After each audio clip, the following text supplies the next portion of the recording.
Assalamualaikum warahmatullahi wabarakatuh.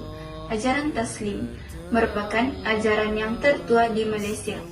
Taslim bermaksud penyerahan diri kepada Allah dan kepatuhan terhadap perintah Allah. Mazhab ini diasaskan pada tahun 1870-an. Mazhab ini berasal dari Kampung Seronok Bayan Lepas, Pulau Pinang. Tidak lupa juga kita untuk mengenali siapakah pengasas ajaran Taslim ini. Ajaran ini diasaskan oleh Haji Muhammad Syafi'i. Beliau digelar sebagai Haji Muhammad Matahari. Beliau digelar sebagai matahari kerana beliau dapat meramal bilakah waktu matahari terbit dan tenggelam. Beliau berkebolehan menjadi seorang bomoh yang dapat menyembuhkan penyakit dan dapat mencari barang yang hilang.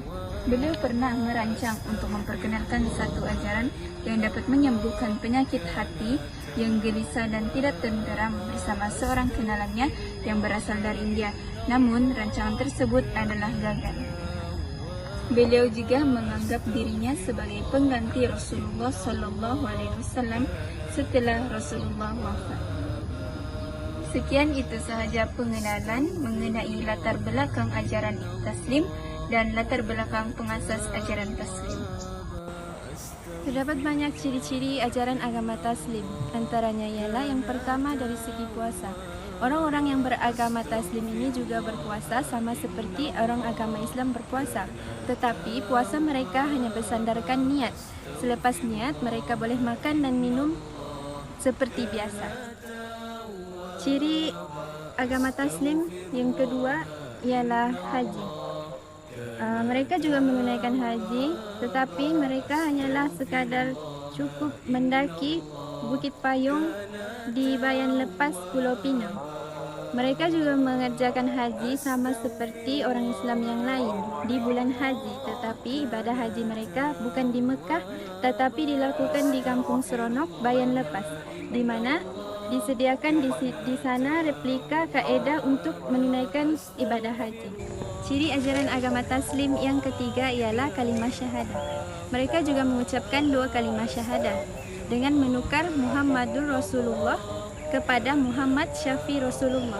Sebagai contoh, asyhadu an la ilaha illallah wa asyhadu anna Muhammad Syafi Rasulullah.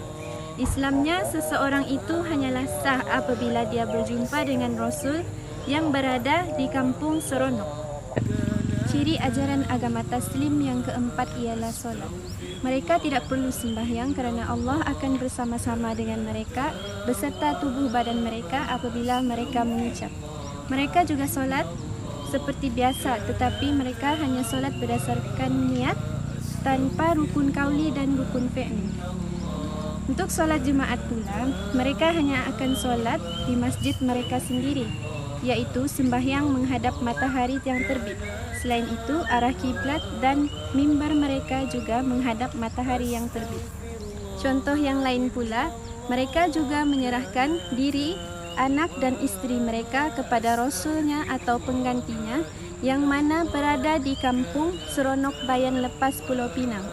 Mereka juga bernikah secara batin dan mengharuskan penzinaan melalui konsep nikah batin tersebut. Prinsip ajaran Taslim ini berprinsip Islamnya seseorang itu hanya sah apabila dia berjumpa dengan Rasul di Kampung Seronok. Ia juga menganggap dirinya Haji Ahmad Matahari atau Haji Muhammad Syafi'i sebagai pengganti Rasulullah SAW setelah baginda wafat. Ia juga menganggap kitab Al-Quran adalah karangan manusia, mushaf yang sebenar dan aslinya hanya dimiliki oleh Rasul di Pulau Pinang. Ia juga beranggapan bahawa hari Jumaat merupakan hari pertemuan Nabi Adam dan Hawa, yakni waktu berjimak pada waktu zuhur. Mereka juga berprinsip, yaitu tidak perlu solat kerana Allah akan bersama-sama beserta tubuh badan kita, yaitu apabila mengucapkan syahadat asyhadu an la ilaha illallah wa asyhadu anna Muhammad Rasulullah. Rumusannya di sini, kita sebagai umat Islam harus mengkaji dan mengetahui ajaran-ajaran sesat yang telah diselewengkan. Terdapat beberapa faktor ajaran Taslim. Salah satu faktornya ialah faktor kepercayaan. Ramai orang telah mempercayai hal-hal yang gaib. Islam telah mengajar kita mempercayai hal-hal yang gaib, tetapi guru-guru ajaran sesat ini telah menyelewengkan mengikut tafsiran mereka tersendiri, dan mereka melakukan ajaran sesat itu tersebut menggunakan akal logik agar orang-orang yang senang terpengaruh dengan ajaran mereka. Faktor yang kedua adalah faktor kecantikan ilmu dan iman. Kini ramai golongan-golongan yang telah menghafal beberapa surah dan mengetahui ilmu Islam sedikit, malah merasa diri mereka dalam keadaan yang benar, dan mereka telah membuat kefahaman-fahaman dan tafsiran tersendiri. Seterusnya adalah faktor ekonomi. Ada guru ajaran sesat menjadi kaya dengan memperalatkan ajaran sesatnya. Mereka mengambil kesempatan dan peluang demi mengambil keuntungan untuk diri sendiri. Mereka memperalatkan ajaran mereka itu untuk keuntungan pribadi. Yang terakhir adalah faktor psikologi. Kebanyakannya guru-guru ajaran sesat ini adalah mahir dan bijak dalam berkata-kata. Mereka dapat menyelesaikan masalah dengan mengikut hawa nafsu mereka sendiri dan tidak merujuk kepada dalil-dalil. Dan mereka ini juga telah memesongkan tafsiran-tafsiran ataupun makna-makna yang telah diberikan, seumpamanya dalil-dalil Al-Quran, dan mereka menyelewengkan makna yang tersebut. Rumusannya di sini adalah kita sebagai umat Islam hendaklah kita menuntut ilmu hingga mengetahui asal-usul diri kita, dan sentiasalah kita berdoa kepada Allah Subhanahu wa taala agar diberikan kefahaman, ilham serta mati dalam husnul khatimah. Kumpulan atau ajaran yang disyaki menyeleweng dari ajaran Islam yang sebenar akan dipatuahkan oleh mana-mana jawatan kuasa yang ada di Malaysia dan akan diwartakan. Dalam menangani isu ajaran sesat ini, tindakan penguatkuasaan perlulah diambil bagi membendung dan menteras ajaran berkenaan dan terus berkembang. Selain peruntukan undang-undang sedia ada, kaedah alternatif secara psikologi dalam usaha membenteras penyelewengan serta ancaman akidah dilakukan melalui pendedahan berikut, antaranya memberikan pendidikan ataupun tarbiyah serta pembenterasan melalui kempen, penjelasan dan pemahaman kepada masyarakat mengikut fungsi dan bidang kuasa yang sedia ada. Selain itu, meningkatkan kekerapan pemantauan ataupun rendaan di kawasan-kawasan yang telah dikenal pasti ataupun disyaki menjadi markas atau tumpuan kumpulan tertentu bagi mencapai tujuan gerak saraf atau perang saraf.